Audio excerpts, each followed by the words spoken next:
Bonjour, nous voici donc à Livre Paris, édition 2017, la scène littéraire juste derrière moi, et nous allons visiter notre stand, le stand Rive-Neuve. Suivez-moi. Alors cette année Rive-Neuve, c'est en fait une petite maison d'édition dynamique qui a décidé de organiser son stand un petit peu comme une salle d'exposition. Alors nous mettons en valeur le beau travail d'un photographe américain, Norman Sagansky. Tout est sous le regard de ces Indiens, à la fois d'aujourd'hui avec leur tradition d'hier et aussi celle de demain, le selfie bien évidemment. Et donc c'est l'occasion de mettre en valeur ce livre sur notre stand qui par ailleurs met en valeur tous les auteurs en signature, plus d'une vingtaine. Depuis vendredi, sont en signature jusqu'à lundi, le dernier jour du salon. Donc, je suis Bérangère Desmaîtres, je suis l'auteur du Mouchoir de la Duchesse, qui est un voyage sentimental au cœur de l'artisanat d'art. Donc j'emmène les gens, je les prends par la main et je pars de mon enfance et de ma nécessité d'un mouchoir avec moi quasiment jour et nuit en fait.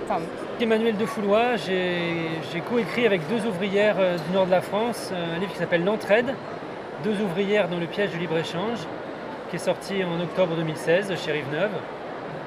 C'est l'histoire de leur vie avant et après leur licenciement en 1999 avec la fermeture de l'usine Lévi-Strauss et la délocalisation en Turquie. Abdelmehdi d'Alger, avec ma compagne Mélanie, on a coécrit Jour tranquille à Alger, des chroniques qui parlent de ce pays, qui essaient de sortir des clichés qu'on a sur l'Algérie, de la vie quotidienne de tous les jours et aussi une sorte de making-of de nos reportages dans le pays. Donc, ça donne une autre image un peu décalée de ce pays dont on parle beaucoup mais qu'on ne connaît pas très bien in fine. L'histoire c'est que j'avais Alors on va voir si c'est la même histoire. L'histoire c'est que j'avais écrit l'adaptation d'un roman américain qui s'appelait On achète bien les chevaux et il fallait pour jouer dans ce spectacle 40 comédiens et parmi les comédiens il y avait Thierry et qui avait fait un travail magnifique. Il avait composé, parce que chaque comédien devait créer son personnage. C'était des concurrents à un marathon de danse. Thierry avait fait un travail magnifique sur un comédien, un sourd. Son personnage était sourd, malentendant. Et donc c'était au Cirque d'Hiver. Et au Cirque d'Hiver, certains soirs, il y avait, on va dire, 20% du public qui était sourd et muet, parce que moi j'avais petit à petit tissé un réseau. Et donc à la fin du spectacle, ils applaudissaient tous, mais ils applaudissaient comme ça, quoi. C'était tout à fait étonnant, ils se levaient et c'était étonnant. Ah, ça tourne là? Ah pardon, excuse-moi, j'avais pas compris. Alors à Paris, moi c'est mon premier salon du livre. J'ai déjà fait celui d'Arras, qui est un petit salon, mais très très bien, je vous le conseille. Le 1er mai, salon du livre d'expression populaire et de critique sociale. J'avais fait en 2007 avec un livre collectif qui s'appelle La France invisible.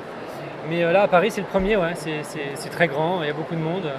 Je suis ravie de ne pas avoir eu à parcourir tout le salon pour trouver le stand de Rive-Neuve. Alors là, franchement, merci. La première fois, c'était en 2007, c'était en visiteur. Et déjà à l'époque, j'étais un peu impressionné par cette ambiance d'usine et de profusion incroyable d'éditeurs, d'auteurs, d'activités, etc. À Alger, on a aussi un salon des livres qui est devenu le plus grand salon régional, 1 million de visiteurs quand même par an. Mais quand même ici, c'est assez impressionnant et c'est une bonne occasion aussi de rencontrer les gens.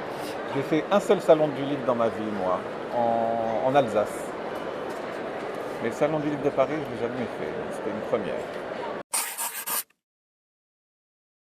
Moi, c'est mon 3e salon du livre à Paris et mon 46e salon depuis 2 ans. Donc, voilà. Oh, du salon du livre. Le marathon. Il faudra lire bientôt le guide du salon du livre par Thierry de Carbonnière. Super. Voilà. Comment réussir son salon du livre? Vous voulez faire ça? Je pense que ça va marcher.